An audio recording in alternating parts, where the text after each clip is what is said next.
We have heard talk from almost everyone, from the governor to the president, about green and alternative energy, buzzwords that have become part of our daily discussion. True. One man who is deeply involved in dealing with energy production for Michigan was in Grand Rapids today, talking about the future and where our electricity will come from in the years ahead. 24-Hour News 8's Rick Albin talked with the head of Consumers Energy about what happens next. Interesting conversation. David Joos is the head CEO and president of Consumers Energy, actually CMS Energy, and Consumers is a big part of that.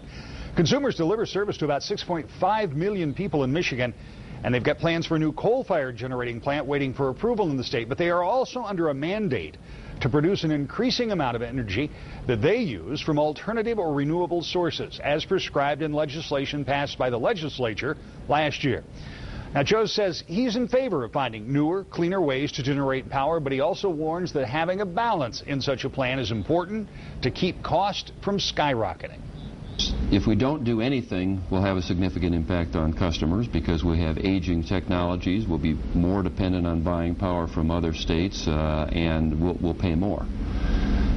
But when we do things to develop new power supplies, they're going to cost more as well. I mean, the cold hard fact is the cost of energy is going up, particularly in an environment where we're more concerned about issues of the environment, and our job is to try to figure out how to minimize those costs while providing that reliable supply in the future.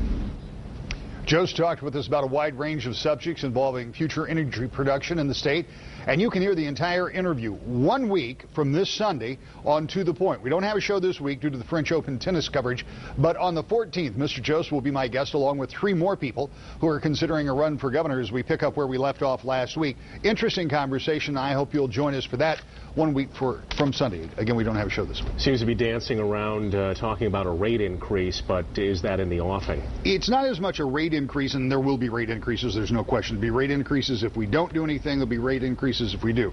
The question is, how much will those rate increases be? How will they be, and how do you manage that? Because if you try to go all with renewables, like if you try to do an instant switchover, the cost could be astronomical. And some of this will be mandated out of Washington, and there are concerns, certainly from an energy provider standpoint, that some of those things could drive the cost up too. So cost containment is going to be a buzzword when you would talk about new renewables as well. All right. Thank you, Rick. Thanks, sir.